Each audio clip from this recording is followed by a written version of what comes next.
सो lecture को start करते हैं विच इज़ ग्लाइकोजन मेटाबॉलिज्म।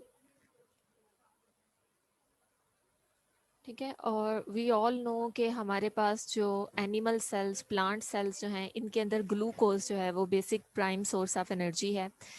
और ये ग्लूकोज अगर आप इनटेक करते हो more than cell's energy needs या more than body's energy needs, तो ये ग्लूकोज पोलीमेरिक फॉर्म के अंदर स्टोर हो जाता है for the period of starvation, ताकि जब आप फास्टिंग कंडीशन में हो, स्टारवेशन कंडीशन में हो, तो उस टाइम ये जो पोलीमर है ये वापस ग्लूकोज में कन्वर्ट होकर आपकी एनर्जी नीड्स को क्या करे, पूरा करे।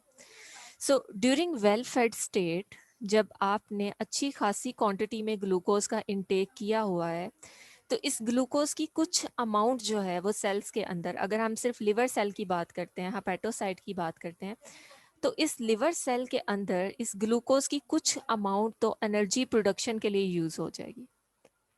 ठीक है, जैसे कि आप लोगों ने अभी इन 2 से 3 चैप्टर्स के अंदर पढ़ा है कि in order to produce energy और in order to produce ATP, आपका जो ग्लूकोज है वो 3 डिफरेंट पाथवेज के थ्रू जो है ये इस टास्क को अकम्प्लिश करता है। यानी glucose first of all glycolysis, उसके बाद TCA cycle, and then electron transport chain के बाद जो है वो अल्टीमेटली ये ग्लूकोज 30 या 32 एटीपीज प्रोड्यूस करता है, डिपेंडिंग अपॉन द रूट्स या शटल्स जिसके थ्रू ये साइटोसोलिक एनएडीएच एंटर होंगे माइटोकॉन्ड्रिया में।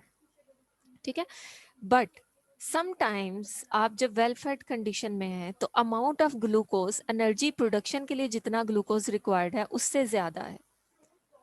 सो ये एक्स्ट्रा ग्लूकोज अगर इन सेल्स के अंदर मोनोमेरिक फॉर्म के अंदर रहेगा, सो वी ऑल नो कि ये सेल के ऑस्मोटिक पोटेंशियल को डिस्टर्ब कर सकता है, because glucose is osmotically active solute. ठीक है, एंड वी ऑल नो कि अगर ये ऑस्मोटिकली एक्टिव सोल्यूट इस सेल के अंदर एक्यूमुलेट होता जाएगा तो अल्टीमेटली वाटर भी इसके अंदर ऐड होगा, जिसकी वजह से फाइनली आपके ये सेल्स क्या हो सकते हैं, बर्स्ट कर सकते हैं। सो इस ऑस्मोटिक बर्स्टिंग को प्रिवेंट करने के लिए ग्लूकोज को कन्वर्ट करवाया जाता है इनटू अ पॉलीमेरिक फॉर्म। ठीक है, विच इज वाटर इनसॉल्युबल। और ये एनिमल सेल्स के अंदर आपकी जो पॉलीमेरिक फॉर्म है, दिस इज ग्लाइकोजन। ठीक है, जो कि कंपैरेटिवली ब्रांच्ड है।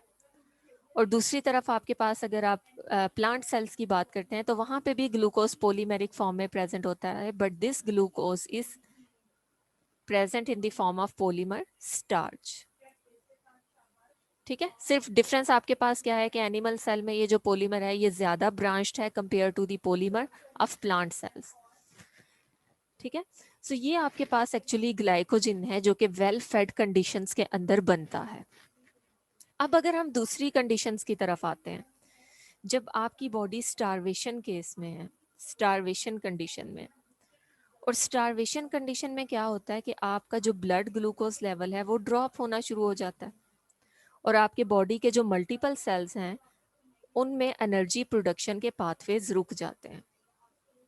सो इस कंडीशन में क्या है कि आपका जो हेपेटोसाइट है वो सेल जिसने वेलफेड कंडीशन में ग्लूकोज को स्टोर किया था एक पॉलीमर की फॉर्म में, ठीक है, ये जो आपका हेपेटोसाइट सेल है ये उस पॉलीमर को फिर क्या करता है, with the help of different enzymes उस पॉलीमर को ब्रेक करना शुरू कर देता है, उसमें से ग्लूकोज रिलीज करवाता है, और अल्टीमेटली ये ग्लूकोज जो है ये ब्लड के थ्रू इन सेल्स की एनर्जी नीड्स को क्या करते हैं, पूरा करते हैं।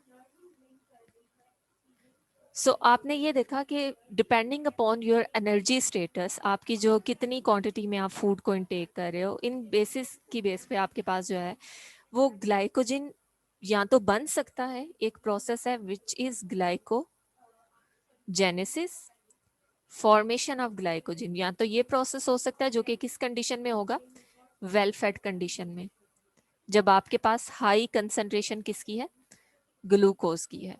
सो वेल फेड कंडीशन और हाई ग्लूकोज कंसंट्रेशन ग्लाइकोजेनेसिस के प्रोसेस को स्टार्ट करवाती है, जबकि स्टारवेशन कंडीशन या फास्टिंग कंडीशन ये क्या करती है, ये इसके ऑपोजिट प्रोसेस जो है which is glycogenolysis, which is breakdown of glycogen reserves.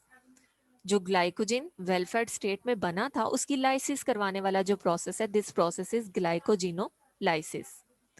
ठीक है, सो ये किन कंडीशंस में होगा? जब आपके पास ब्लड ग्लूकोज लेवल कम है, और ये किन कंडीशंस के अंदर कम होता है? During the conditions of starvation और फास्टिंग। ठीक है, इन दोनों प्रोसेसेस को आपने इस तरह से जो है वो कंपेयर करना है। नाउ ये तो हमने देख लिया कि ये दोनों प्रोसेसेस जो ग्लाइकोजन मेटाबॉलिज्म के प्रोसेसेस हैं, ये किन कंडीशंस में, ये कब एक्टिवेट होंगे। जैसे एक प्रोसेस मैंने बताया कि वो स्टारवेशन कंडीशन में, और दूसरा प्रोसेस मैंने आपको बताया है कि वो आपके पास वेल फेड कंडीशन के अंदर क्या होगा, एक्टिवेट होगा। स्टारवेशन कंडीशन में ग्लाइकोजिनोलाइसिस, और वेल फेड कंडीशन में आपके पास जो है वो ग्लाइकोजेनेसिस का प्रोसेस। नाउ ये प्रोसेस एक्चुअली होते कहाँ पे, यानी ग्लाइकोजन के रिजर्व्स किन सेल्स के अंदर बनते हैं? कौन से सेल्स ऐसे हैं जो कि ग्लाइकोजन को स्टोर कर सकते हैं और बाद में उसको ब्रेक करवा सकते हैं? सो एनिमल सेल्स के अंदर आपके पास दो रिपोजिटरीज हैं जहां पे ग्लाइकोजन स्टोर हो सकता है, जिसमें से एक लिवर सेल है और दूसरी रिपोजिटरी कौन सी है? Muscle cells.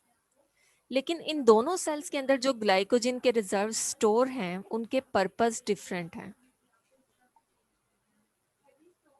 Liver cells glycogen को इसलिए स्टोर करता है ताकि जब आपका ब्लड ग्लूकोज लेवल कम हो तो उस केस में उस लो ब्लड ग्लूकोज लेवल के रिस्पॉन्स में ये क्या करे, उस ग्लाइकोजन को ब्रेक करे और ग्लूकोज को रिलीज करवा दे ब्लड में, यानी ब्लड का होमियोस्टेसिस मेंटेन करे, और इस तरह से जो बाकी सेल्स हैं उनकी एनर्जी नीड्स को पूरा करे। यानी लिवर आप इस तरह से देख सकते हैं कि लिवर ने जो ग्लाइकोजन स्टोर किया था वो उसने अपने लिए नहीं किया था, वो उसने बॉडी के होमियोस्टेसिस, प्लाज्मा ग्लूकोज कंसंट्रेशन और बाकी सेल्स की एनर्जी नीड्स को स्टारवेशन कंडीशन में पूरा करने के लिए स्टोर किया था।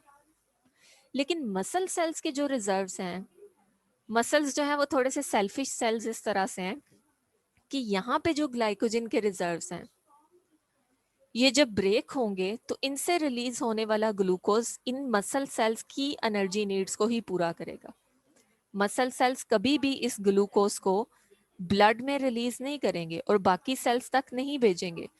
मसल सेल में जो ग्लूकोज रिलीज होगा हमेशा वो ग्लाइकोलिसिस के थ्रू वहां पे एटीपी प्रोडक्शन के जो पाथवेज हैं, TCA cycle and electron transport chain के थ्रू अल्टीमेटली उस सेल की एनर्जी नीड्स को पूरा करेगा, उस सेल के अंदर एटीपी की कंसंट्रेशन को मेंटेन करेगा।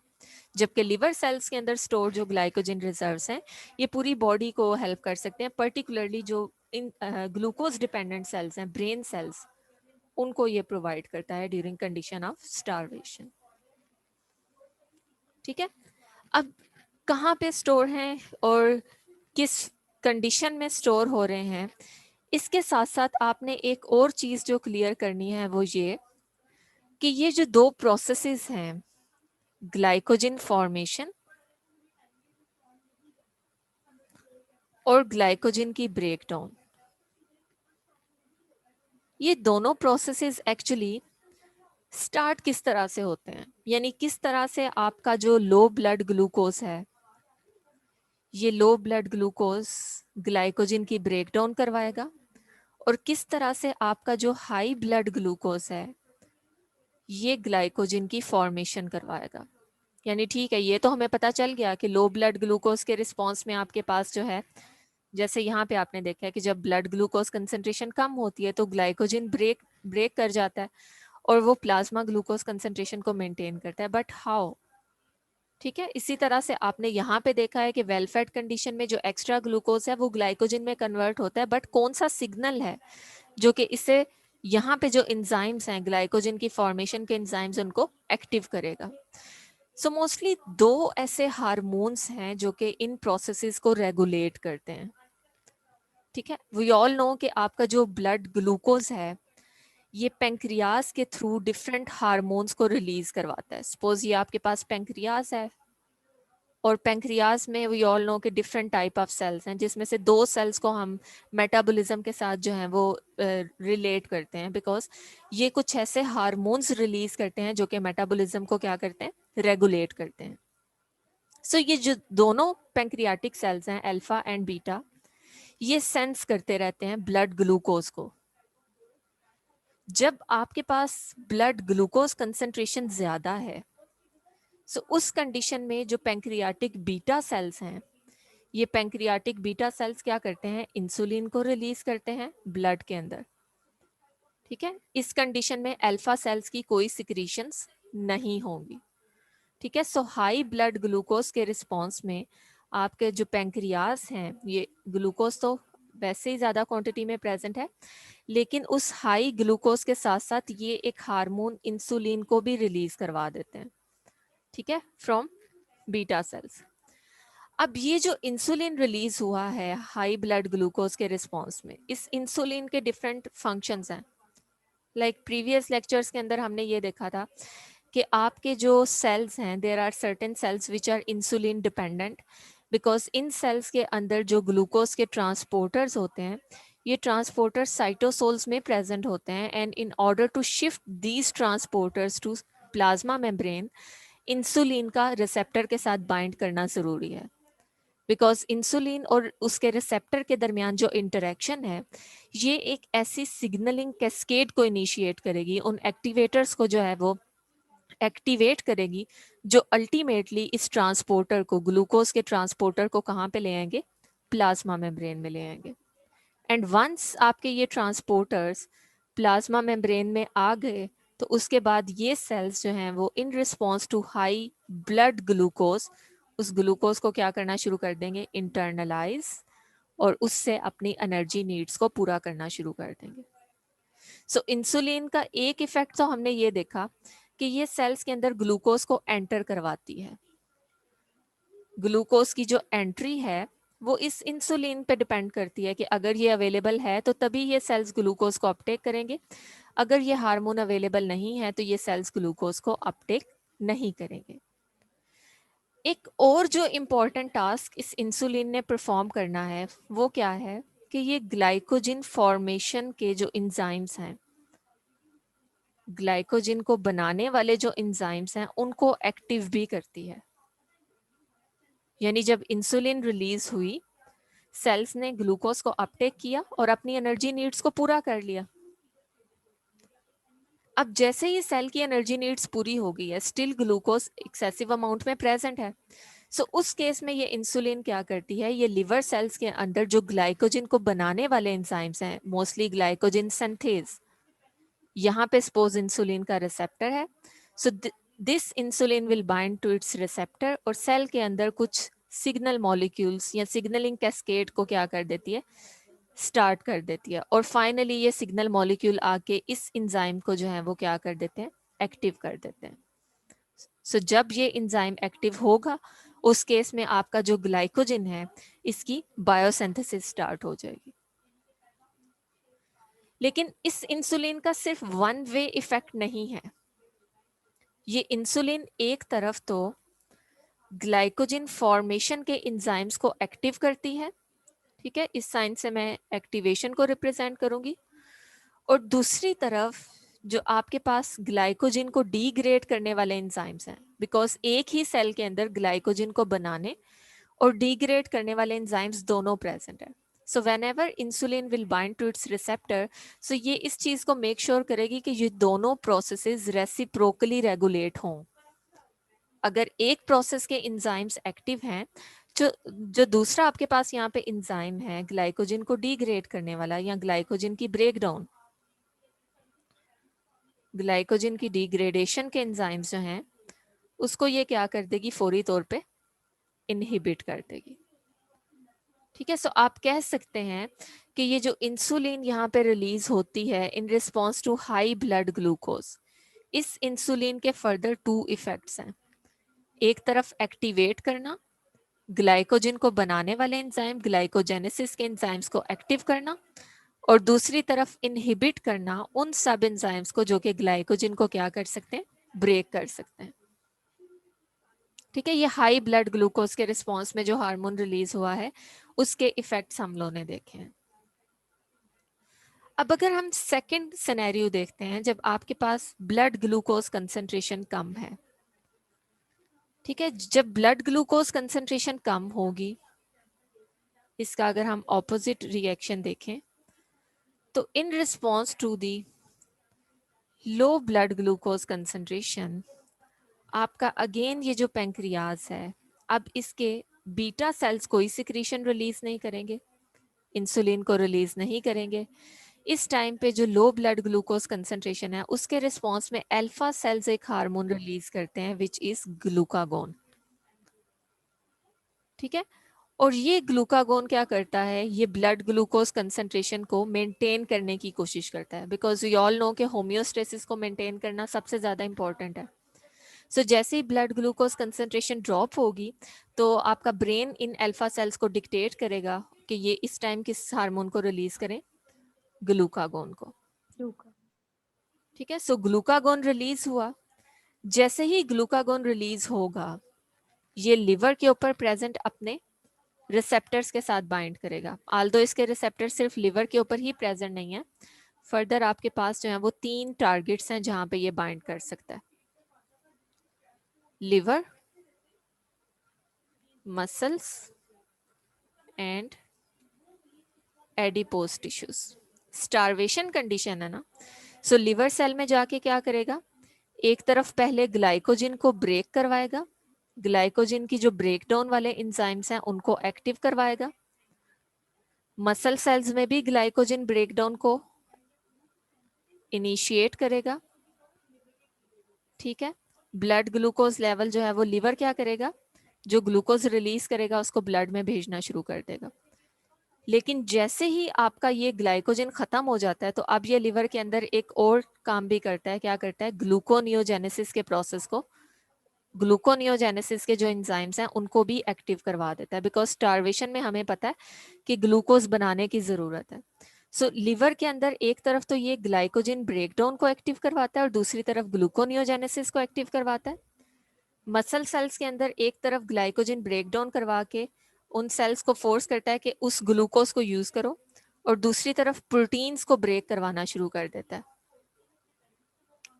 प्रोटीन्स की ब्रेकडाउन से जो अमाइनो एसिड निकलेंगे उनको अल्टीमेटली फिर कहाँ पे वो आएंगे, लिवर के पास, जहाँ पे जाके वो ऑब्वियसली अगर ग्लूकोनियोजेनेसिस के एंजाइम्स एक्टिव हुए हैं तो प्रिकर्सर्स भी तो चाहिए ना, सो ग्लूकागोन उन प्रिकर्सर्स को भी मैनेज कर रहा है। और जो तीसरी तरफ एडिपोज टिश्यूज हैं वहां से फैटी एसिड को रिलीज करवाएगा और उनकी बीटा ऑक्सीडेशन करवा के जो एनर्जी होगी उस एनर्जी से ग्लूकोनियोजेनेसिस के प्रोसेस को क्या करेगा, यहाँ पे सपोर्ट करेगा। ठीक है, सो ये ग्लूकागोन जो है ये स्टारवेशन कंडीशन में इन 3 सेल्स के ऊपर एक्ट करता है और क्या करता है, ग्लूकोज को मैनेज करने की कोशिश करता है। और जब ये ग्लूकागोन रिलीज होगा, सो ग्लूकागोन की प्रेजेंस में इसका मतलब है कि आपके पास ग्लाइकोजिनोलाइसिस एक्टिव है, ग्लाइकोजिन की ब्रेकडाउन हो रही है। सो ऑब्वियसली अगर ये इन एंजाइम्स को एक्टिव करता है जो ग्लाइकोजिन को ब्रेक करते हैं, तो एट द सेम टाइम उन एंजाइम्स को इनहिबिट करेगा जो कि ग्लाइकोजिन की फॉर्मेशन में इन्वॉल्व है, बिकॉज ये दोनों प्रोसेसेस हमेशा रेसिप्रोकली रेगुलेट होंगे। जब एक प्रोसेस एक्टिव है तो दूसरा प्रोसेस उस टाइम पे क्या होगा, इनहिबिट होगा। ओके बच्चों, अब हम मूव करते हैं टुवर्ड प्रोसेस ऑफ ग्लाइकोजिनोलाइसिस। ठीक है, ये इससे आप देख सकते हो, कंपेयर कर सकते हो कि दोनों हार्मोन्स के बारे में मैंने यहाँ पे ऐड किया हुआ है कि ये किस तरह से रेगुलेट करते हैं इन प्रोसेसेस को, और आपने ग्लाइकोजिन और ग्लूकागोन को जो है वो रिलेट नहीं करना। इससे पहले मैंने पता नहीं किसी एक स्टूडेंट का पेपर चेक किया था, उसने हार्मोन ग्लूकागोन की जगह ग्लाइकोजिन लिखा था। सो सिंपली ये जो बेसिक टर्मिनोलॉजीज है ना, ये आपको पता होनी चाहिए कि ग्लूकोज एक सिंपल मोनोसेक्राइड है, ग्लाइकोजिन पॉलीमर है, इंसुलिन और ग्लूकागोन ये वो हार्मोन्स हैं जो कि क्या करते हैं, इनको रेगुलेट करते हैं, इनकी फॉर्मेशन और ब्रेकडाउन के प्रोसेसेस को। ओके, अब हम मूव करते हैं towards first process glycogen metabolism का, विच इज ग्लाइकोजिनोलाइसिस, जिसमें आपका जो ग्लाइकोजिन है इसकी ब्रेकडाउन होगी, ग्लाइकोजिन की ब्रेकडाउन। सो अभी जो हमारी प्रीवियस डिस्कशन है उससे आप लोगों को ये तो आइडिया हो गया है कि ग्लाइकोजिन की ब्रेकडाउन हमेशा स्टार्ट तब होगी जब आपकी बॉडी फास्टिंग या स्टारवेशन कंडीशन में है, जब आपकी blood glucose concentration significantly drop हो गई है। और हमने ये देखा है कि एक्चुअली उस केस में ग्लाइकोजिनोलाइसिस एक्टिव कैसे होती है, बिकॉज जैसे ही आपकी ब्लड ग्लूकोज कंसंट्रेशन ड्रॉप होगी, इस लो ब्लड ग्लूकोज कंसंट्रेशन के रिस्पॉन्स में आपका एक ग्लैंड है पेंक्रियास, उसके अंदर कुछ स्पेसिफिक सेल्स हैं अल्फा सेल्स, ये एक हार्मोन रिलीज करते हैं ग्लूकागोन, और ये ग्लूकागोन हार्मोन लिवर और मसल के साथ बाइंड करके वहाँ पे जो ग्लाइकोजन के रिजर्व स्टोर हैं उनको क्या करवाना शुरू कर देता है, डिग्रेड करवाना शुरू कर देता है। ठीक है, सो ग्लूकागोन जब तक रिलीज नहीं होगा तब तक ग्लाइकोजिनोलाइसिस का प्रोसेस एक्टिव नहीं होगा, और ग्लूकागोन को रिलीज करवाने के लिए सिग्नल क्या है, स्टारवेशन, फास्टिंग और लो ब्लड ग्लूकोज कंसंट्रेशन। ठीक है, अब हम ये देख लेते हैं कि आपके कौन से इंजाइम्स हैं जो कि ग्लाइकोजन को ब्रेक करते हैं और ये किस तरह से वर्क करते हैं, यानी किन स्टेप्स के अंदर आपका ये जो ग्लाइकोजिनोलाइसिस का प्रोसेस है ये कंप्लीट होगा।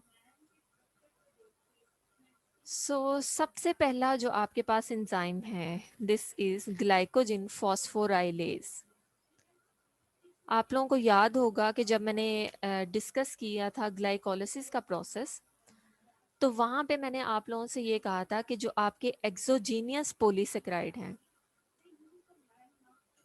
जो आप डाइट में लेते हैं, जिसमें एग्जांपल आ जाती है स्टार्च की, ठीक है, और जो एंडोजीनियस पॉलीसेकेराइड हैं जो कि आपकी बॉडी के अंदर स्टोर होते हैं in the form of glycogen liver के अंदर। ठीक है, एक्सोजीनियस पॉलीसेकेराइड में एग्जांपल स्टार्च और एंडोजीनियस पॉलीसेकेराइड में आपके पास एग्जांपल है ग्लाइकोजन। एक्सोजीनियस मींस जो आप अपनी डाइट के थ्रू ले रहे हो और जिनका मेटाबॉलिज्म कहाँ पे होना है, गैस्ट्रोइंटेस्टिनल ट्रैक्ट में। और एंडोजीनियस मींस के जो कि आपके लिवर के सेल्स में स्टोर हैं, वहां पे ये बन रहे हैं और डिग्रेड हो रहे हैं। इन दोनों के लिए मैंने आपसे कहा था कि बेशक इनमें सेम लिंकेजेस प्रेजेंट हैं। जैसे आप स्टार्च का स्ट्रक्चर देखो तो उसमें भी अल्फा डी ग्लूकोज जो है वो अल्फा 1,4 ग्लाइकोसिटिक बॉन्ड के थ्रू लिंक्ड है, और ग्लाइकोजन का स्ट्रक्चर देखें तो इसमें भी आपके ग्लूकोज के जो रेजिड्यूज हैं वो अल्फा 1,4 ग्लाइकोसिटिक बॉन्ड के थ्रू अटैच्ड हैं, सिर्फ यहाँ पे ब्रांच का डिफरेंस है। ठीक है, लिंकेजेस सेम है, बट इन दोनों जगह पे एक्सोजीनियस पॉलीसेकेराइड्स को ब्रेक करने के लिए, इनको हाइड्रोलाइज करने के लिए, इनको डिग्रेड करने के लिए, इनके बॉन्ड्स को डिग्रेड करने के लिए आपके पास जो इंजाइम्स होते हैं, जिसमें एग्जांपल है amylase, these enzymes belong to the class of hydrolase, जो कि बॉन्ड को ब्रेक तो करते हैं, लेकिन वहां पे बॉन्ड को ब्रेक करने के लिए ये किस चीज को यूज करते हैं, वाटर मॉलिक्यूल को यूज करते हैं, और उसका एक कंपोनेंट जैसे वाटर और हाइड्रोक्साइल ग्रुप ये इस बॉन्ड को ब्रेक करने के लिए कंज्यूम करते हैं। यानी जब ग्लूकोज सेपरेट होगा तो OH ग्रुप उसके साथ अटैच हो जाएगा, बिकॉज कंडेंसेशन के दौरान इसने OH रिलीज करवाया था। और जो रिमेनिंग आपकी ओलिगोसेक्राइड चेन है, दिस वन, उसमें आपका ये वाला जो ग्लूकोज रेजिड्यू है जिसने इसके साथ बॉन्ड बनाया हुआ था प्रीवियसली, इस ग्लूकोज के साथ जिसने क्या किया हुआ था, बॉन्ड बनाया हुआ था, इसमें ऑक्सीजन तो ऑलरेडी प्रेजेंट है जिसकी वजह से इनमें ग्लाइकोसिटिक बॉन्ड बना था, O glycosidic bond, but condensation reaction के दौरान इसने एक प्रोटॉन रिलीज किया था। जब ये एंजाइम अमाइलेज इस बॉन्ड को ब्रेक करेगा तो इसे ये प्रोटॉन रिटर्न करेगा। इसका मतलब है कि यहाँ पे बॉन्ड को ब्रेक करने के लिए आपने एक कंप्लीट वाटर मॉलिक्यूल को यूज किया है। This mechanism is hydrolysis. ठीक है, लेकिन आपके जो एंडोजीनियस पॉलीसेकेराइड्स होते हैं, यहाँ पे इन्हीं सेम बॉन्ड्स को ब्रेक करने के लिए आपके पास डिफरेंट एंजाइम्स हैं। ठीक है, और ये हाइड्रोलेज नहीं है, these enzyme are phosphorylase enzymes. यानी ये बॉन्ड को ब्रेक तो करते हैं, लेकिन उस बॉन्ड को ब्रेक करने के लिए ये वाटर को यूज नहीं करते, बल्कि किसको यूज करते हैं, इनऑर्गेनिक फॉस्फेट को। ठीक है, इसका अगर आप स्ट्रक्चर देखो तो ये आपके पास इस तरह से इस इनऑर्गेनिक फॉस्फेट को यूज करते हैं, H3PO4 नेगेटिव। ठीक है, ये आपका इनऑर्गेनिक फॉस्फेट ये बॉन्ड को ब्रेक करने के लिए उसको यूज करते हैं। और जब बॉन्ड ब्रेक होगा, सपोज यहाँ से इन दो ग्लूकोज को मैं हाईलाइट कर देती हूँ जिनके दरमियान इसने बॉन्ड को ब्रेक करना है। तो जो एक ग्लूकोज आपके पास यहाँ से रिलीज होगा उसके साथ अब OH ग्रुप अटैच नहीं होगा। प्रीवियसली आपने देखा था कि OH ग्रुप और जो प्रोटॉन है ये दूसरे वाले ग्लूकोज के साथ। इस केस में क्या होता है कि आपका यहाँ से जो इनऑर्गेनिक फॉस्फेट ग्रुप है वो अपने OH ग्रुप के साथ एक ग्लूकोज के साथ बॉन्ड फॉर्मेशन कर लेता है। जैसे आप यहाँ पे अगर देखें तो ये जो OH है, दिस O प्रोटॉन रिलीज करेगा बिकॉज यहाँ पे ऑक्सीजन ने बॉन्ड फॉर्मेशन करनी है ना, एंड देन रिमेनिंग स्ट्रक्चर इस तरह से अटैच हो जाएगा। और जो प्रोटॉन यहाँ से ये रिलीज करेगा वो प्रोटॉन बाकी जो ओलिगोसेक्राइड चेन है उसमें ये वाला जो ग्लूकोज है इसके साथ अटैच हो जाएगा। यानी बॉन्ड उसी तरह से ब्रेक हो रहा है। बॉन्ड ब्रेकेज के बाद आपके जो ग्लूकोज रेजिड्यूज हैं उन्होंने जो चीज़ें ड्यूरिंग कंडेंसेशन रिलीज की थी वो उन्हें मिल रही हैं। लेकिन एट द एंड आप एक और चीज़ ऑब्जर्व कर रहे हो कि आपके पास यहाँ पे जो ग्लूकोज रिलीज हो रहा है वो प्योर ग्लूकोज नहीं है। यहाँ पे आपके पास सिंपल ये ग्लूकोज है, लेकिन एंडोजीनियसली जब आपका कोई पॉलीसेकेराइड डिग्रेड होता है बाय द मैकेनिज्म ऑफ पायरोफॉस्फोरोलाइसिस, तो उस केस में आपके पास प्रोडक्ट सिंपल ग्लूकोज नहीं है बल्कि ग्लूकोज 1 फॉस्फेट की फॉर्म में प्रेजेंट होती है। ठीक है, बिकॉज ये फर्स्ट कार्बन ही थी ना जिसने बॉन्ड फॉर्मेशन किया था, alpha 1,4 glycosidic bond. So after the breakage of this bond इस फर्स्ट कार्बन के ऊपर एक फॉस्फेट ग्रुप अटैच हो गया और ये अल्टीमेटली किस में कन्वर्ट हो गया है, ग्लूकोज 1 फॉस्फेट में। सो ये चीज आपने याद रखनी है कि आपके लिवर के अंदर जो ग्लाइकोजन को डीग्रेड करने वाले एंजाइम्स हैं, these enzymes are not amylases. ये जो नॉर्मल आपके जो डाइजेशन के एंजाइम्स हैं उनसे डिफरेंट है because they do not use hydrolysis mechanism, they use phosphorolysis mechanism to break this bond. और उसमें ये इनऑर्गेनिक फॉस्फेट को यूज करते हुए इस बॉन्ड को जब ब्रेक करते हैं तो the resulting product is phosphorylated glucose which is glucose 1 phosphate. Is it clear? Yes ma'am. ठीक है, ये आप अगर ग्लाइकोलिसिस वाला लेक्चर रिवाइज करोगे ना तो वहाँ पे मैंने काफ़ी डिटेल में ये पॉइंट बताया था और सिग्निफिकेंस भी बताई थी कि फॉस्फोरोलाइएज एंजाइम्स जो हैं ये क्यों यूज़ होते हैं एंडोजीनियस पॉलीसेकेराइड्स को डिग्रेड करने के लिए, अमाइलेज क्यों नहीं यूज़ किए जा सकते। ठीक है, सो वहाँ पे आप हमने ये पॉइंट किया था कि फॉस्फेट जब अटैच होता है तो कुछ अमाउंट में जो आपकी ये बॉन्ड की एनर्जी है वो सेव रहती है जो कि आगे जाके यूज हो सकती है। ठीक है, सो अब हम ग्लाइकोजिनोलाइसिस का जो प्रोसेस है उस प्रोसेस को स्टार्ट करते हैं by discussing different steps. Glycogenolysis का प्रोसेस देखते हैं और इसमें कितने एंजाइम्स यूज होते हैं और वो कितने स्टेप्स के अंदर वर्क करते हैं, इनको वन बाय वन देखते हैं। So the very first enzyme जो कि इस पाथवे के अंदर वर्क करता है, this enzyme is glycogen phosphorylase.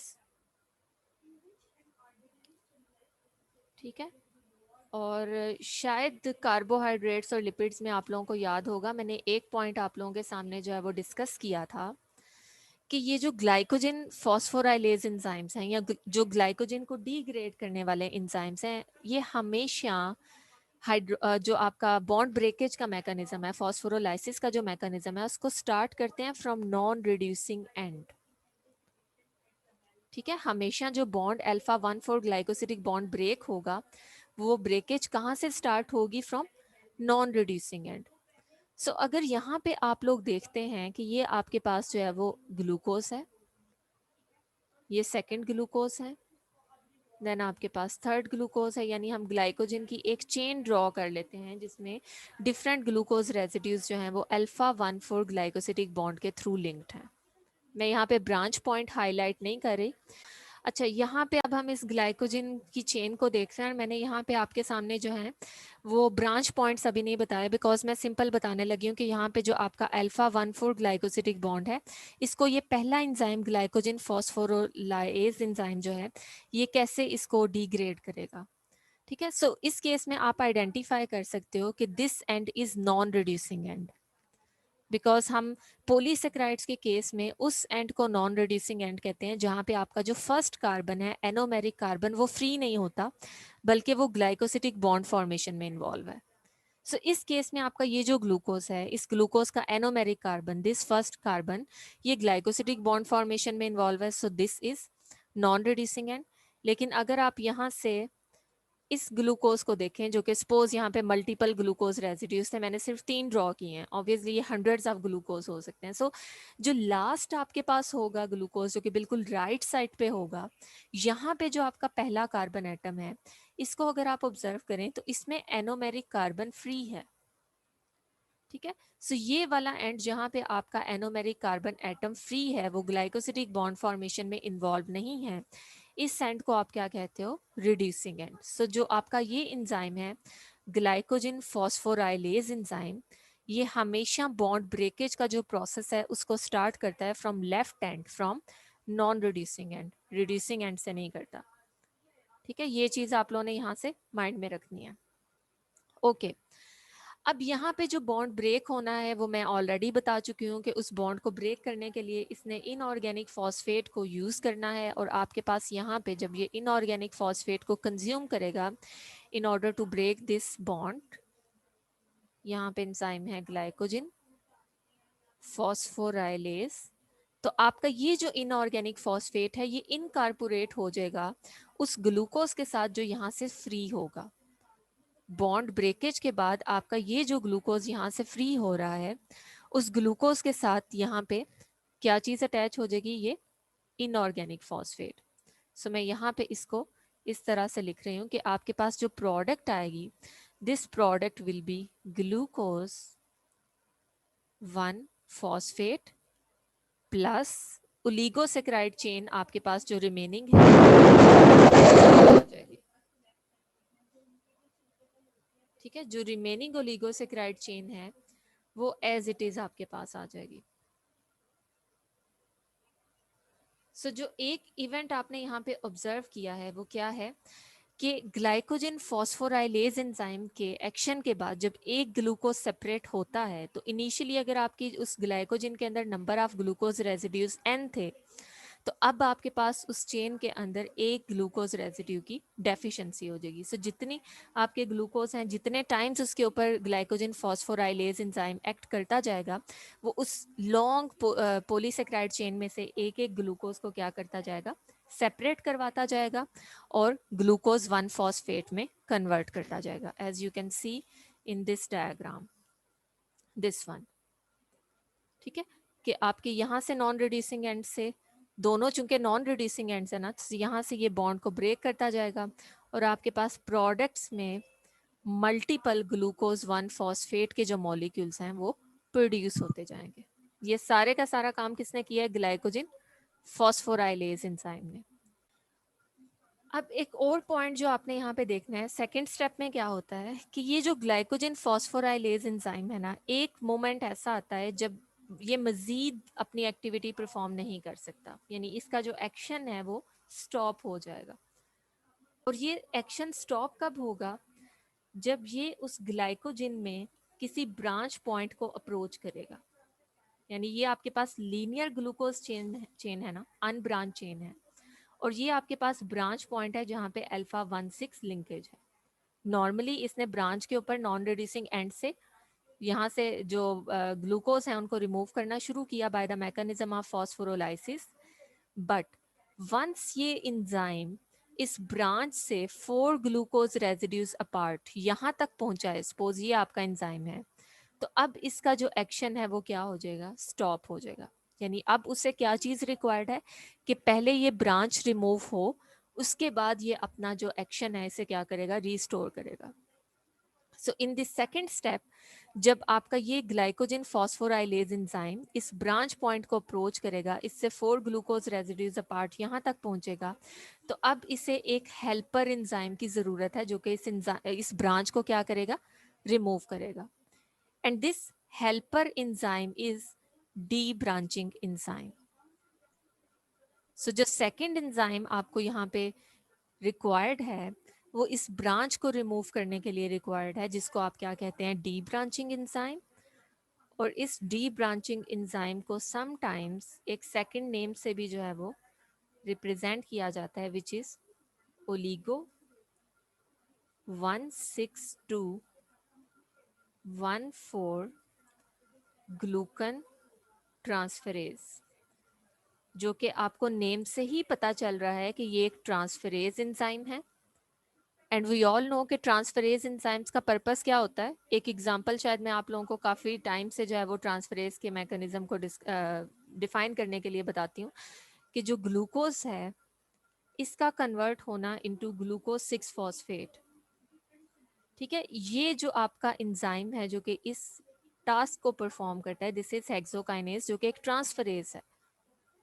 और ये ट्रांसफरेज एक्चुअली करता क्या है, एक डोनर से एक स्पेसिफिक ग्रुप को एक एक्सेप्टर में ट्रांसफर करवाता है। यानी इस फॉस्फेट ग्रुप को एटीपी जो कि इधर एज अ डोनर एक्ट करेगा वहां से शिफ्ट करवाएगा और इनकारपोरेट करवा देगा ग्लूकोज में, जो कि इस केस में एक्ट करेगी एज एन एक्सेप्टर।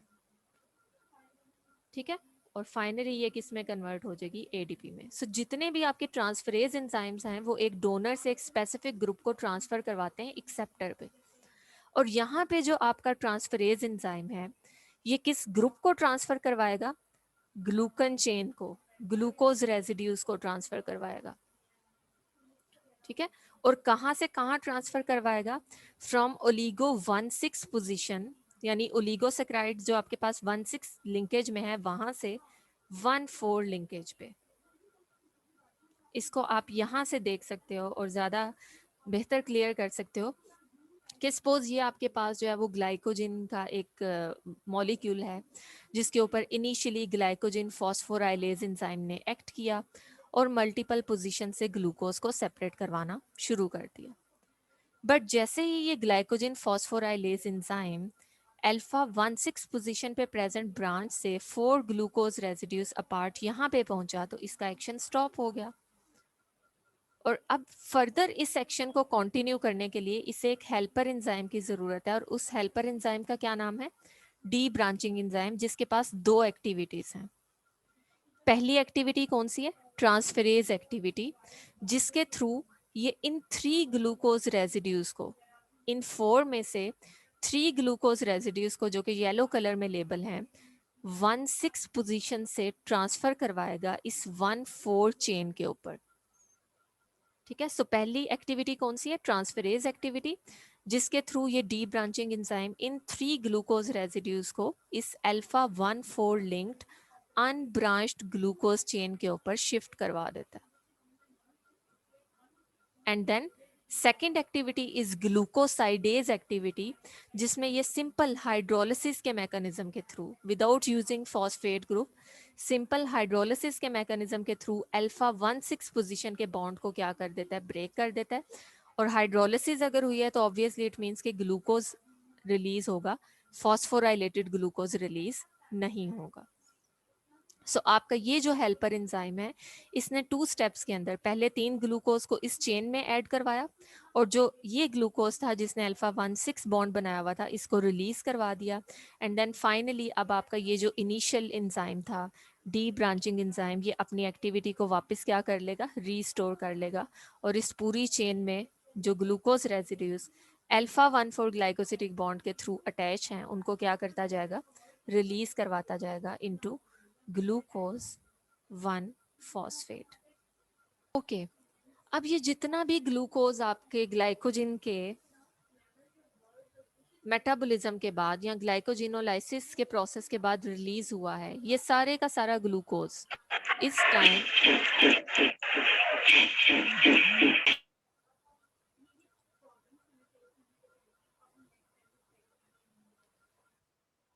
ठीक है, ये जितना भी आपके पास यहाँ पे जो ग्लाइकोजिन है ये जब ग्लाइकोजिनोलाइसिस के प्रोसेस के थ्रू ग्लूकोज प्रोड्यूस करेगा तो वो ग्लूकोज किस फॉर्म में प्रेजेंट है, ग्लूकोज 1 फॉस्फेट की फॉर्म में प्रेजेंट है।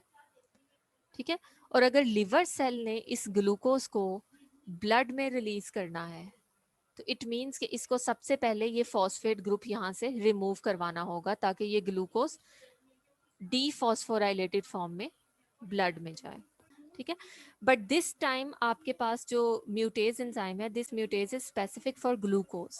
सो ये क्या करता है, जो ग्लूकोज 1 फॉस्फेट है उस कंपाउंड में फॉस्फेट ग्रुप की पोजीशन चेंज करवाता है from first carbon to 6th carbon. So in third step आपका तीसरा एंजाइम है फॉस्फोग्लूकोम्यूटेज, जिसने जितना भी यहाँ पे ग्लूकोज 1 फॉस्फेट है उसको किस में कन्वर्ट करना है, ग्लूकोज 6 फॉस्फेट में, जिसको मैं यहाँ पे रेड कलर में रिप्रेजेंट कर रही हूँ। बट आप लोगों को याद होगा कि मैंने एक चीज डिस्कस की थी कि आपके जो ट्रांसपोर्टर्स हैं, ग्लूकोज के ट्रांसपोर्टर्स, ये फॉस्फोराइलेटेड मॉलिक्यूल्स को रिलीज नहीं कर सकते सेल से बाहर। तभी जब ये ग्लूकोज को इनटेक करते हैं तो पहला काम क्या करते हैं, उसकी फॉस्फोराइलेशन करवाते हैं, उसे ग्लूकोज 6 फॉस्फेट में कन्वर्ट करते हैं ताकि ये सेल से बाहर ना जा सके। ठीक है, सो अब अगर लिवर ने इस ग्लूकोज को ब्लड में रिलीज करना है प्लाज्मा ग्लूकोज कंसंट्रेशन को मेंटेन करने के लिए, तो उसके लिए इसको एक ग्लूकोनियोजेनेसिस का एंजाइम रिक्वायर्ड है। ये एंजाइम आपने ग्लूकोनियोजेनेसिस में भी डिस्कस किया था, which is bound to endoplasmic reticulum membrane, glucose 6 phosphatase enzyme. So अगर ग्लूकोज ने सेल से बाहर जाना है तो ये glucose 6 phosphate first of all enter होगा इनसाइड एंडोप्लाज्मिक रेटिकुलम ल्यूमन, और यहाँ पे ये एंजाइम इसको मेटाबोलाइज करवा के फॉस्फेट को सेपरेट करवा देगा, और जो ग्लूकोज है ये अल्टीमेटली सेल से बाहर कहाँ पे जा सकता है, ब्लड में जा सकता है। ठीक है, सो दिस इज हाउ कि एक लिवर सेल अपने अंदर स्टोर ग्लाइकोजन के पॉलीमर को इन डिफरेंट एंजाइम्स के थ्रू अल्टीमेटली उस फॉर्म के अंदर कन्वर्ट करता है जो कि किस में जा सकती है, ब्लड में जा सकती है। ठीक है, ये कंप्लीट आपके पास मैकेनिज्म है किसका, ग्लाइकोजिनोलाइसिस का। नेक्स्ट पाथवे की तरफ आते हैं जो कि ऑपोजिट है इस ग्लाइकोजिनोलाइसिस के, and this process is glycogenesis, biosynthesis of glycogen या formation of glycogen from glucose. जैसे कि अभी प्रीवियसली हम लोगों ने देखा है कि वेल फेड कंडीशन में जब आपके पास जो है वो ब्लड ग्लूकोज कंसंट्रेशन हाई है, ठीक है, वेल फेड कंडीशन में जब ब्लड ग्लूकोज कंसंट्रेशन हाई है, सो उस हाई ब्लड ग्लूकोज कंसंट्रेशन के रिस्पॉन्स में, ठीक है, हाई ब्लड ग्लूकोज कंसंट्रेशन या वेल फेड कंडीशन में ये प्रोसेस इनिशिएट होगा विच इज ग्लाइकोजेनेसिस। ठीक है, और किस तरह से ये एक्टिव होगा, because in this high blood glucose concentration आपके जो पेंक्रियाज के बीटा सेल्स हैं वो एक हार्मोन रिलीज करते हैं, इंसुलिन। ठीक है, और ये इंसुलिन जो है ये एक्टिव कर देता है उन एंजाइम्स को जो कि ग्लाइकोजन को सिंथेसाइज करवा सकते हैं, ग्लाइकोजेनेसिस को इनिशिएट करेगा, और दूसरी तरफ इनहिबिट करेगा उन सब एंजाइम्स को जो कि ग्लाइकोजन को डिग्रेड करवा सकते हैं। ग्लाइकोजिनोलाइसिस के एंजाइम जिसमें ग्लाइकोजन फॉस्फोराइलेज और जो बाकी एंजाइम्स हैं वो सारे के सारे क्या हो जाएंगे, इनहिबिट। ठीक है, अब जैसे ही ये प्रोसेस एक्टिव होता है, ग्लाइकोजेनेसिस का प्रोसेस एक्टिव होता है, तो इस केस में आपके ग्लूकोज ने कन्वर्ट होना है ग्लाइकोजन के अंदर। जो एक्सेसिव ग्लूकोज है वो अल्टीमेटली पॉलीमराइज होके किस में कन्वर्ट होगा, ग्लाइकोजन के अंदर कन्वर्ट होगा। अब हम देखते हैं कि ये ग्लूकोज से ग्लाइकोजन की कन्वर्जन एक्चुअली किन एंजाइम्स और कितने स्टेप्स की मदद से होती है। ठीक है, एक जो सबसे इंपॉर्टेंट पॉइंट आपने यहाँ पे देखना है वो ये है कि किसी सेल के अंदर या लिवर सेल के अंदर जितना ग्लूकोज प्रेजेंट है, जैसे ये सेल ग्लूकोज को अपटेक करता है फ्रॉम ब्लड, आपने सपोज डाइट ली जिसमें हाई अमाउंट ऑफ ग्लूकोज था और उसके रिस्पॉन्स में इंसुलिन रिलीज हुई। ठीक है, अब इन सेल्स ने क्या किया, ग्लूकोज को अपटेक किया, और जैसे ही ग्लूकोज को अपटेक किया फौरी तौर पे उसको फॉस्फोराइलेट कर दिया ताकि वो ग्लूकोज सेल से बाहर ना जाए। ठीक है, और ये जितना ग्लूकोज सेल के अंदर आया है ये सबसे पहले किसके अंदर कन्वर्ट होता है, ग्लूकोज 6 फॉस्फेट के अंदर। आप लोगों को याद होगा जब मैंने ग्लाइकोलिसिस स्टार्ट करवाई थी तो उसमें मैंने एक डायग्राम डिस्कस की थी, दिस वन, दिस, कि आपके सेल के अंदर जो ग्लूकोज 6 फॉस्फेट है, ग्लूकोज नहीं, ग्लूकोज 6 फॉस्फेट, इसके पास मल्टीपल ऑप्शंस हैं। ये ग्लाइकोलिसिस में भी जा सकता है, ग्लाइकोजन फॉर्मेशन की तरफ भी जा सकता है, और बाकी आपके पास जो सेल वॉल बायोसिंथेसिस और पेंटोज फॉस्फेट पाथवेज हैं इनमें भी यूज हो सकता है। सो जैसे ही ग्लूकोज सेल के अंदर आया वो फर्स्ट ऑफ ऑल फॉस्फोराइलेट होके ग्लूकोज 6 फॉस्फेट में कन्वर्ट हुआ।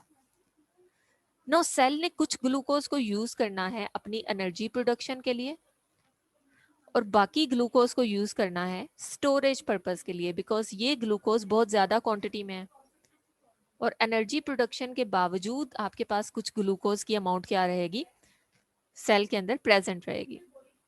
सो जो ग्लूकोज एनर्जी प्रोडक्शन के लिए यूज होना है वो ग्लूकोज ग्लूकोज 6 फॉस्फेट की फॉर्म में ही रहेगा और आगे जो ग्लाइकोलिसिस के एंजाइम्स हैं वो उसे मेटाबोलाइज करते हुए फ्रुक्टोज 6 फॉस्फेट और बाकी इंटरमीडिएट्स ऑफ ग्लाइकोलिसिस में कन्वर्ट कर देंगे।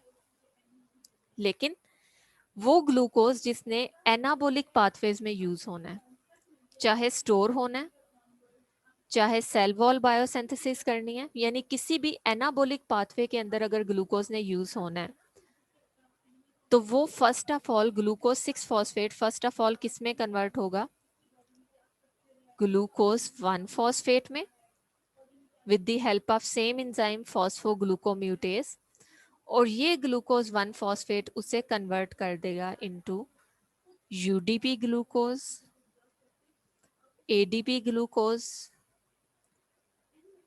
सीडीपी ग्लूकोज, यानी शुगर न्यूक्लियोटाइड में कन्वर्ट कर देगा। सो सेल के अंदर वो सारे का सारा glucose which is meant for anabolic processes, जो कि किसी एनाबोलिक प्रोसेस के अंदर यूज होना है, चाहे वो ग्लाइकोजन फॉर्मेशन है, चाहे वो सेल वॉल बायोसिंथेसिस है, ग्लाइकोजन या स्टार्च बायोसिंथेसिस है या सेल वॉल बायोसिंथेसिस है, वो ग्लूकोज हमेशा किसी न्यूक्लियोटाइड के साथ अटैच होगा। ठीक है, वो यूडीपी भी हो सकता है, एडीपी भी हो सकता है और कोई और न्यूक्लियोटाइड भी हो सकता है। लेकिन एनिमल सेल्स में ग्लाइकोजन बनाने के लिए जो ग्लूकोज होगा वो किस फॉर्म में प्रेजेंट होगा, यूडीपी ग्लूकोज की फॉर्म में। सो इस टाइम जितना ग्लूकोज ग्लाइकोजन फॉर्मेशन में यूज होना है वो किस फॉर्म में प्रेजेंट होगा, यूडीपी ग्लूकोज की फॉर्म में। और ये यूडीपी ग्लूकोज बना कैसे है, ग्लूकोज 1 फॉस्फेट और यूटीपी के रिएक्शन के दौरान। और ग्लूकोज 1 फॉस्फेट को किसने बनाया, ग्लूकोज 6 फॉस्फेट। ठीक है, और ये ग्लूकोज 6 फॉस्फेट कैसे बना, फ्रॉम ग्लूकोज जो कि सेल के अंदर एंटर हुआ था।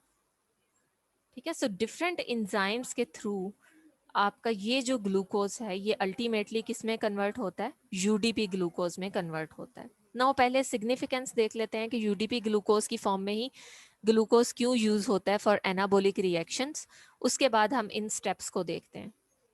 ठीक है, ग्लाइकोजेनेसिस के स्टेप्स को बाद में देखते हैं। अच्छा, this is the basic structure of sugar nucleotide, जिसमें आप देख सकते हैं कि एक्चुअली शुगर न्यूक्लियोटाइड होता क्या है, कि इस केस में आपकी जो शुगर है, ग्लूकोज है, उसका जो एनोमेरिक कार्बन है, फर्स्ट कार्बन, उसके साथ एक जो न्यूक्लियोटाइड का मॉलिक्यूल है वो अटैच हो गया है। ठीक है, ये अटैचमेंट कैसे होती है, इसके लिए कौन से एंजाइम यूज होते हैं ये मैं अभी बताती हूँ। बट यहाँ पे आप देख सकते हो कि ये जो लिंकेज है, this linkage is an ester linkage, phosphate ester linkage. We all know कि जो ईस्टर लिंकेज है ये एक तरफ अल्कोहल और दूसरी तरफ एसिडिक फंक्शनल ग्रुप जो है उसके दरमियान ये बनता है। जैसे हम कहते हैं कि जब फैटी एसिड ग्लिसरॉल के साथ रिएक्ट करती है तो resulting bond is Easter linkage. But यहाँ पे जो आपका एसिडिक ग्रुप है, this is not carboxylic acid group, this is phosphoric acid group. ठीक है, जो कि इस फॉस्फेट से बिलोंग करता है। सो जब इस फॉस्फोरिक एसिड और यहाँ से जो आपके पास कार्बोहाइड्रेट है, जो ग्लूकोज है, उसके अल्कोहल के दरमियान कंडेंसेशन होगी। सो उस केस में जो ईस्टर लिंकेज बनता है, this is phosphate ester linkage. ठीक है, सो शुगर न्यूक्लियोटाइड में आपके शुगर और न्यूक्लियोटाइड के दरमियान एक फॉस्फेट ईस्टर लिंकेज प्रेजेंट है, जो कि ग्लूकोज के OH और न्यूक्लियोटाइड के फॉस्फोरिक एसिड ग्रुप के दरमियान कंडेंसेशन के बाद बनता है। अच्छा, अब इन शुगर न्यूक्लियोटाइड्स की सिग्निफिकेंस क्या है, लाइक ये यूडीपी ग्लूकोज ही क्यों यूज किया जाता है फॉर एनाबोलिक रिएक्शन, या एडीपी ग्लूकोज ही क्यों यूज किया जाता है, यानी हमेशा ग्लूकोज के साथ ये न्यूक्लियोटाइड अटैच क्यों करवाया जाता है, इसकी डिफरेंट सिग्निफिकेंसेस हैं। लाइक अभी थोड़ी देर में मैं आप लोगों के सामने इसका रिएक्शन डिस्कस करूंगी और वहां से आप लोग देखोगे कि इन शुगर न्यूक्लियोटाइड्स की जो फॉर्मेशन है, this is thermodynamically irreversible process. Which means is कि जब ये शुगर न्यूक्लियोटाइड्स बनेंगे तो उस टाइम आपके पास एक लार्ज और नेगेटिव फ्री एनर्जी जो है वो क्या होगी, रिलीज होगी. सपोज मैं यहाँ पे लिखती हूँ 140 किलो जोल पर मोल. सपोज हम यही कहते हैं ना कि कोई केमिकल रिएक्शन तभी इरिवर्सिबल होता है जब उसकी फ्री एनर्जी वैल्यू लार्ज और नेगेटिव है. सो शुगर न्यूक्लियोटाइड्स जब बनते हैं तो उस केमिकल रिएक्शन में बहुत सी एनर्जी रिलीज होती है, जिसकी वजह से ये रिएक्शन इरिवर्सिबल है और हाईली एक्सर्गोनिक है. और जो दूसरी तरफ आपके पास रिएक्शन है कंडेंसेशन, जिसमें इन ग्लूकोज के दरमियान बॉन्ड बनना है और एक पॉलीमर बनना है, दिस इज एंडरगोनिक रिएक्शन जिसमें एनर्जी की जरूरत होगी. शायद आप लोगों को याद होगा कि बायोएनर्जेटिक्स में मैंने एक दफा आप लोगों के सामने कैटाबोलिक और एनाबोलिक रिएक्शंस की एक जो है वो डिफरेंशिएशन इस तरह से की थी कि these reactions are oxidative in nature. ठीक है, दीज रिएक्शंस आर स्पॉन्टेनियस. ठीक है, and these reactions are highly exergonic in nature. जबकि एनाबोलिक रिएक्शंस के बारे में हमने ये देखा था कि दीज आर रिडक्टिव. ठीक है, non spontaneous and endergonic in nature, यानी इनके लिए आपको सिग्निफिकेंट अमाउंट में एनर्जी की जरूरत होती है. इस केस में आप ये देख रहे हो कि शुगर न्यूक्लियोटाइड्स का बनना एक स्पॉन्टेनियस और एक्सर्गोनिक प्रोसेस है. और नेक्स्ट स्टेप में जब ये कपल्ड होंगे, जब ये शुगर न्यूक्लियोटाइड्स आगे जाके कंडेंसेशन रिएक्शन में यूज होंगे, तो उस केस में ये जो हाई एनर्जी बॉन्ड यहाँ पे जब ब्रेक होगा उससे एनर्जी रिलीज होगी. ये जो एनर्जी इस केस में रिलीज होगी ये इस प्रोसेस को, जो एंडरगोनिक प्रोसेस है, इसको फैसिलिटेट करने के लिए यूज हो जाएगी. ठीक है, एक तरह की कपलिंग के थ्रू आपके पास इस प्रोसेस के थ्रू इस यूडीपी ग्लूकोज को यूज करने का फायदा क्या होता है कि आपके पास ये जो रिएक्शन है ये भी क्या बन जाता है, स्पॉन्टेनियस. बिकॉज सपोज अगर यहाँ पे 140 kilo joule per mole energy release हो रही है और कंडेंसेशन के लिए आपको 40 kilo joule per mole energy required है, एंड वी ऑल नो कि delta G values are additive. तो जब आप इन डेल्टा जी वैल्यूज को सम करोगे तो ओवरऑल केमिकल रिएक्शन की जो फ्री एनर्जी होगी -140 +40, ये कितनी होगी, -100 किलो जोल पर मोल.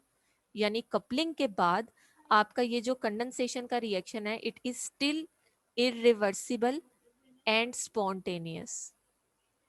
ठीक है, ये रिएक्शन रिवर्स नहीं होगा, ग्लाइकोजन वापस ब्रेक नहीं होगा. और ये किस लिए है, बिकॉज जो आपने इंटरमीडिएट्स यूज किए थे वो इरिवर्सिबल थे और उनसे जो एनर्जी इस कंडेंसेशन रिएक्शन में यूज हुई है उसके बाद आपका जो ओवरऑल पाथवे है इट इज स्टिल इरिवर्सिबल. अब हम सेकंड पॉइंट की तरफ जाते हैं कि इन यूडीपी ग्लूकोज को यूज करने का क्या फायदा है. ठीक है, आपने इंजाइमोलॉजी में ये चीज़ पढ़ी होगी कि जो सबस्ट्रेट और इंजाइम्स हैं उनके दरमियान इंटरेक्शन के रिस्पॉन्स में बाइंडिंग एनर्जी रिलीज होती है. ठीक है, इंजाइम और सबस्ट्रेट के दरमियान जब इंटरेक्शन होती है, हम नॉर्मली ये कहते हैं ना कि इंजाइम का फंक्शन क्या होता है कि ये एक्टिवेशन एनर्जी के बैरियर को रिड्यूस करते हैं. यानी आपके जो सबस्ट्रेट हैं उनके और प्रोडक्ट के दरमियान एक जो एनर्जी का बैरियर होता है जिसको आप नॉर्मली क्या कहते हो, एक्टिवेशन एनर्जी बैरियर. इंजाइम उस एक्टिवेशन एनर्जी बैरियर को रिड्यूस करते हैं. और वो किस तरह से रिड्यूस करते हैं, बिकॉज जब इंजाइम रिएक्ट करते हैं सबस्ट्रेट के साथ, ठीक है, इंजाइम और सबस्ट्रेट की इंटरेक्शन के दौरान, नॉन कोवलेंट इंटरेक्शन के दौरान एनर्जी रिलीज होती है और वो एनर्जी इस बैरियर को रिड्यूस करने के लिए यूज होती है. This energy is called as binding energy, जो कि इंजाइम और सबस्ट्रेट के दरमियान कुछ कंपैटिबल ग्रुप्स के दरमियान इंटरेक्शन की वजह से रिलीज होती है. जितने ज्यादा किसी सबस्ट्रेट के अंदर वो ग्रुप्स होंगे जो कि एंजाइम के साथ इंटरेक्ट कर सकते हैं उतनी ज्यादा बाइंडिंग एनर्जी रिलीज होगी. और जितनी ज्यादा बाइंडिंग एनर्जी रिलीज होगी उतना ही एक्टिवेशन एनर्जी का बैरियर कम होता जाएगा और प्रोडक्ट्स का रिएक्टेंट्स में कन्वर्ट होना क्या होता जाएगा, इजी होता जाएगा. ठीक है, यहाँ पे आपके पास ये जो शुगर न्यूक्लियोटाइड्स हैं आप देख सकते हो कि सिंपल ग्लूकोज के कंपैरिजन में जब ये शुगर न्यूक्लियोटाइड में कन्वर्ट होगी या यूडीपी ग्लूकोज में कन्वर्ट होगी, तो आपके पास ये जो न्यूक्लियोटाइड पोर्शन है, this nucleotide portion has multiple groups जो कि एंजाइम के साथ नॉन कोवलेंट इंटरेक्शंस डेवलप कर सकते हैं। ठीक है, सो इन नॉन कोवलेंट इंटरेक्शंस की वजह से आपके पास सिग्निफिकेंट अमाउंट में बाइंडिंग एनर्जी रिलीज होगी, और ये बाइंडिंग एनर्जी क्या करती है, कैटालिसिस के प्रोसेस को बहुत ज़्यादा एफिशिएंट बना देती है। यानी आपके पास इस यूडीपी ग्लूकोज की प्रेजेंस में जो बाइंडिंग एनर्जी है वो सिग्निफिकेंट रिलीज होगी, और रिएक्शन जो है वो फॉरवर्ड डायरेक्शन में जाएगा, बिकॉज उसका जो बैरियर है, एक्टिवेशन एनर्जी का बैरियर, उसे कम करने के लिए ये बाइंडिंग एनर्जी रिलीज हो रही है। ठीक है, थर्ड पॉइंट इज कि आपके पास, जैसे हमने एटीपी के स्ट्रक्चर में पढ़ा था, कि जब कोई इनकमिंग न्यूक्लियोफाइल अटैक करता है, एटीपी का स्ट्रक्चर अगर आप लोगों को याद हो, तो उस केस में मैंने आप लोगों के सामने एक चीज डिस्कस की थी कि जब कोई incoming nucleophile, suppose adenine, ribose sugar, और यहाँ पे मल्टीपल फॉस्फेट ग्रुप्स हैं, तो in response to any nucleophilic attack आपके डिफरेंट ग्रुप्स यहाँ पे लीविंग ग्रुप के तौर पे एक्ट करते हैं। यानी जब भी कोई, सपोज यहाँ पे एक मॉलिक्यूल है जो कि एज एन न्यूक्लियोफाइल अटैक करता है, और न्यूक्लियोफिलिक अटैक के रिस्पॉन्स में क्या होता है, फौरी तौर पे ये ग्रुप लीव कर जाता है। ठीक है, ये लीविंग ग्रुप है। सो अगर किसी स्पीशी के अंदर न्यूक्लियोफिलिक अटैक के बाद एक गुड लीविंग ग्रुप प्रेजेंट है, तो वो लीविंग ग्रुप क्या करेगा, फौरी तौर पे यहाँ से डिस्प्लेस हो जाएगा, और न्यूक्लियोफाइल को ऑप्शन प्रोवाइड करता है कि वो इस इलेक्ट्रोफिलिक सेंटर के साथ बॉन्ड बना सके। ठीक है, सो इस केस में आपका जो शुगर न्यूक्लियोटाइड्स हैं, इन शुगर न्यूक्लियोटाइड्स में भी ये जो न्यूक्लियोटाइड मॉइटी है, this nucleotide moiety is a good leaving group. यानी जब यहाँ पे इस एनोमेरिक कार्बन के ऊपर कोई न्यूक्लियोफिलिक अटैक कंडक्ट करता है इस कार्बन के ऊपर, तो उसके रिस्पॉन्स पे ये न्यूक्लियोटाइड जो है ये बड़े आराम से रिलीज हो जाता है, और इनकमिंग न्यूक्लियोफाइल को ऑप्शन देता है कि वो इसके साथ बॉन्ड फॉर्मेशन कर ले।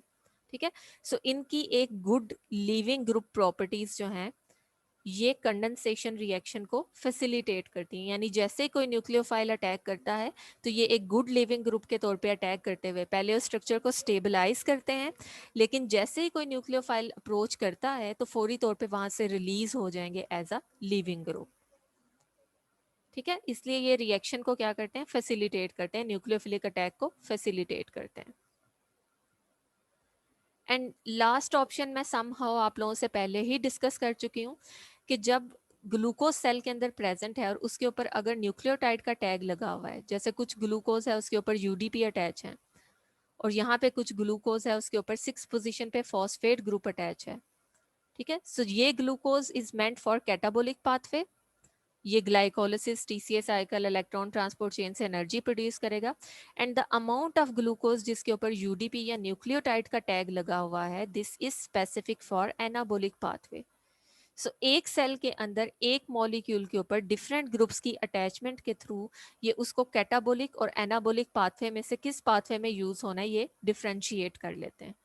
ठीक है, सो न्यूक्लियोटाइड की अटैचमेंट के बाद आपकी जो हेक्सोसिस हैं वो फर्दर ग्लाइकोलिसिस में ऐड नहीं होंगी, बल्कि कहाँ पे जाएंगी, anabolic processes, glycogen formation, cell wall formation या बाकी जो एसिमिलेशन रिएक्शंस हैं उसमें यूज होंगी।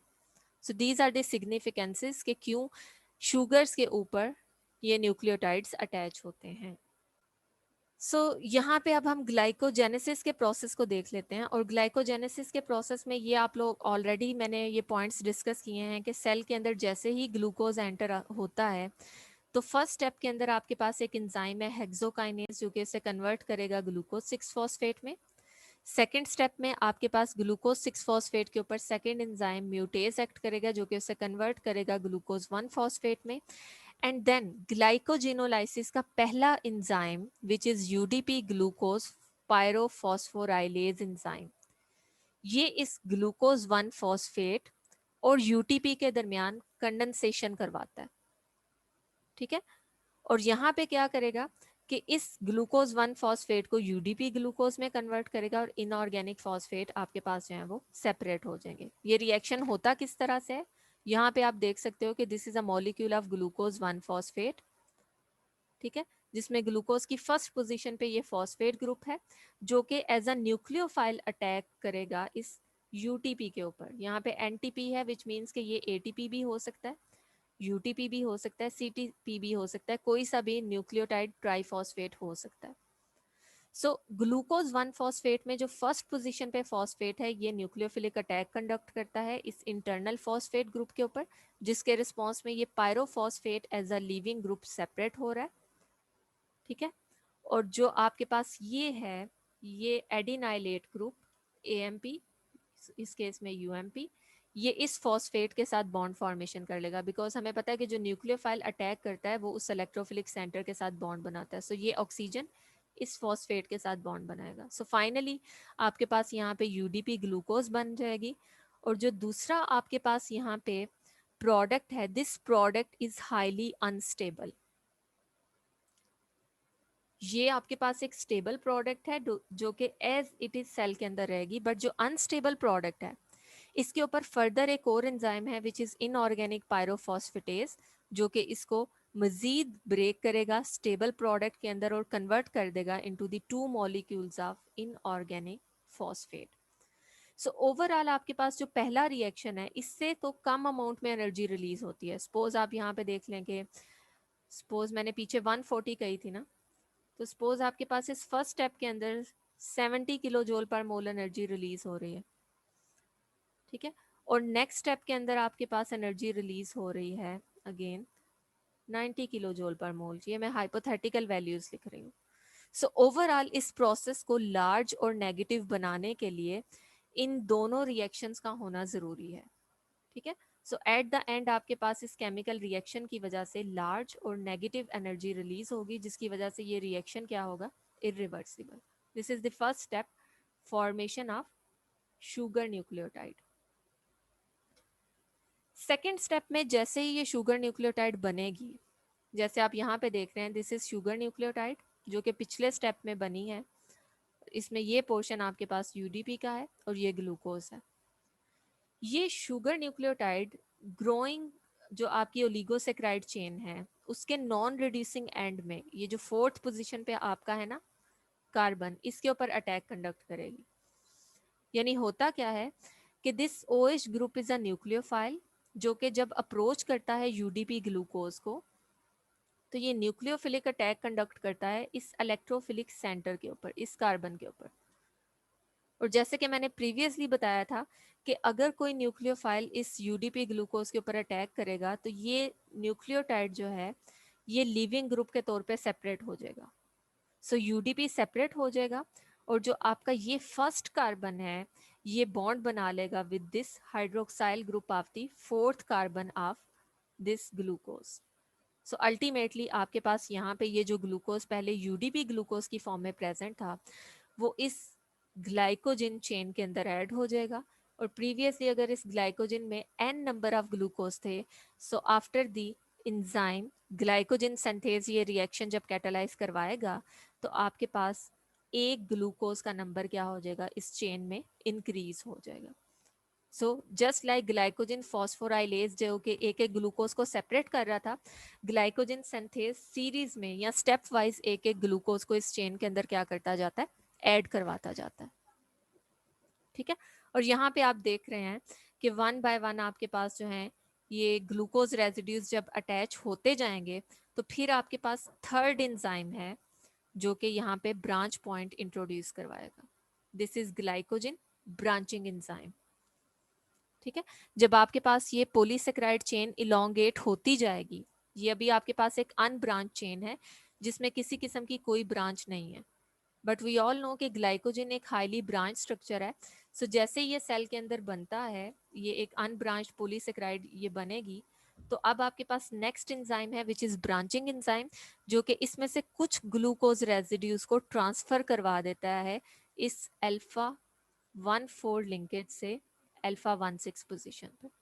ठीक है, सो अब आप यहाँ पे देख सकते हो कि this carbon 1 of this glucose और यहाँ पे कार्बन 6 ऑफ दिस ग्लूकोज, इनके दरमियान जब रिएक्शन होगा तो ये वाला जो ग्लूकोज है, ये ग्लूकोज जो कि यहाँ पे हाईलाइट किया हुआ है, ये ग्लूकोज इसका फर्स्ट कार्बन इस ग्लूकोज के 6 कार्बन के साथ बॉन्ड बना के बाकी ग्लूकोज को इन दी फॉर्म ऑफ ब्रांच के साथ अटैच करवा देगा। ठीक है, सो इन 3 इंजाइम्स की मदद से आपके पास जो है वो ग्लाइकोजिन का इस तरह से मॉलिक्यूल बनता जाएगा। ठीक है, अब अगेन आपके पास यहाँ पे नॉन रिड्यूसिंग एंड पे ग्लूकोज ऐड होते जाएंगे और फर्दर जब मल्टीपल ग्लूकोज ऐड हो जाएंगे तो ये जो ब्रांचिंग एंजाइम है हो सकता है यहाँ पे फिर से एक ब्रांच इंट्रोड्यूस करवा दे। ठीक है, सो इस तरह से ग्लाइकोजन की सिंथेसिस कंटिन्यू रहती है। ओके, अब जो बिल्कुल एक लास्ट पॉइंट है दिस इज के अभी थोड़ी देर पहले मैंने आप लोगों से डिस्कस किया है कि जो आपकी पोलीमराइजेशन का प्रोसेस है इसमें ग्रोइंग ओलिगोसेक्राइड चेन में से फोर्थ पोजीशन पे जो हाइड्रोक्साइल ग्रुप है ये न्यूक्लियोफिलिक अटैक कंडक्ट करता है यूडीपी ग्लूकोज के ऊपर। ठीक है, यानी चेन इलोंगेशन के लिए इस हाइड्रोक्साइल ग्रुप का होना जरूरी है, बिल्कुल उसी तरह जैसे आप डीएनए रेप्लिकेशन में कहते हो ना कि आपके पास जो है वो 3 पोजीशन पे 3 प्राइम ओएच ग्रुप जो है वो एज अ प्राइमर यूज होता है और इसमें आपके जो इनकमिंग न्यूक्लियोटाइड्स हैं वो ऐड होते जाते हैं। ठीक है, सो यहाँ पे भी आपका जो वेरी फर्स्ट ग्लूकोज है उस ग्लूकोज को अटैच करवाने के लिए आपके पास एक प्रोटीन है विच इज ग्लाइकोजेनिन प्रोटीन, इसका OH group as a primer use होगा। ठीक है, सो ग्लाइकोजेनिन इज अ प्रोटीन जिसमें आपके पास टायरोसिन जो है this tyrosine is an amino acid containing hydroxyl group. ठीक है, और ये जो हाइड्रोक्साइल ग्रुप है ये प्राइमर के तौर पे यूज होगा। ये इनिशियली क्या करता है फर्स्ट ग्लूकोज रेजिड्यू को अटैच करवाता है और उसके बाद जितने बाकी ग्लूकोज रेजिड्यूज अटैच होने हैं उनके लिए ये इन ग्लूकोज की जो फोर्थ पोजीशन पे OH ग्रुप है ये क्या करेगा न्यूक्लियोफिलिक अटैक कंडक्ट करेगा। सो पहले ग्लूकोज को अटैच करवाने के लिए एक प्रोटीन ग्लाइकोजेनिन यूज होगी। ठीक है, this is how glycogen synthesis start किस तरह से होती है। ठीक है, final is regulation of glycogen metabolism. और अभी स्टार्ट में जैसे मैंने आप लोगों से कहा था कि जो इस केस में आपके पास इसकी जो रेगुलेशन है वो हमेशा रेसिप्रोकल रेगुलेशन होगी, यानी जब एक प्रोसेस आपके पास एक्टिव है ग्लाइकोजेनेसिस का प्रोसेस एक्टिव है तो उस केस में आपका जो सेकंड प्रोसेस है ग्लाइकोजिनोलाइसिस ये इनहिबिट होगा। ठीक है, सो आप यहाँ से इस चीज को एग्जामिन भी कर सकते हैं कि आपके पास डिफरेंट हार्मोन्स हैं जो कि एक्चुअली इस टास्क को क्या करते हैं परफॉर्म करते हैं। यानी लो ग्लूकोज के रिस्पॉन्स में जब आपका ग्लूकागोन रिलीज होता है सो ये ग्लूकागोन लिवर सेल में जाके एक खास एंजाइम है which is phosphorylase B kinase इसको एक्टिव करवाता है और ये काइनेज क्या करता है एटीपी में से 2 एटीपीज को यूज करते हुए फॉस्फेट ग्रुप्स इस एंजाइम के ऊपर कुछ स्पेसिफिक सीरीन रेजिड्यूज हैं उन सीरीन रेजिड्यूज के ऊपर इन फॉस्फेट ग्रुप्स को क्या करवा देता है अटैच करवा देता है और जैसे ही फॉस्फेट ग्रुप्स अटैच होते हैं ये एंजाइम अपनी एक्टिव फॉर्म ए फॉर्म के अंदर आ जाता है। सो प्रीवियसली जो डी फॉस्फोराइलेटेड फॉर्म थी बी फॉर्म वो लेस एक्टिव थी या इनहिबिटेड थी but in the presence of glucagon आपके पास जो है वो काइनेज एंजाइम एक्टिव होगा और काइनेज एंजाइम क्या करेगा इसकी फॉस्फोराइलेशन करवा के इस एंजाइम को एक्टिव करवा देगा। और दूसरी तरफ अगर आप इंसुलिन की एग्जांपल लेते हो तो जब इंसुलिन सिक्रीट होती है तो इंसुलिन इस प्रोसेस को इनहिबिट करती है और कैसे इनहिबिट करती है ये ग्लाइकोजेनोलाइसिस का प्रोसेस सिर्फ यहाँ पे दिखाया गया है। जब इंसुलिन रिलीज होती है तो इंसुलिन एक्चुअली एक और एंजाइम को एक्टिव करती है विच इज फॉस्फेटेज एंजाइम। ठीक है, सो इंसुलिन फॉस्फेटेज को एक्टिव करेगी काइनेज को इनहिबिट करेगी जिसका इफेक्ट क्या होगा कि काइनेज इसको फॉस्फोराइलेट नहीं कर सकता और फॉस्फेटेज एंजाइम ने जो पहले से लगे फॉस्फेट ग्रुप हैं वो भी यहाँ से रिमूव करवा देने। सो इन रिस्पॉन्स टू इंसुलिन ये फॉस्फेटेज इस एक्टिव फॉर्म ऑफ एंजाइम को किस में कन्वर्ट कर देंगे लेस एक्टिव फॉर्म में जिसका मतलब है कि ग्लाइकोजिन अब ब्रेक नहीं होगा। ठीक है, सो ग्लूकागोन आपके पास जो है वो इसके ऑपोजिट एक्ट करता है, बिल्कुल इंसुलिन के ऑपोजिट इसका इफेक्ट होगा।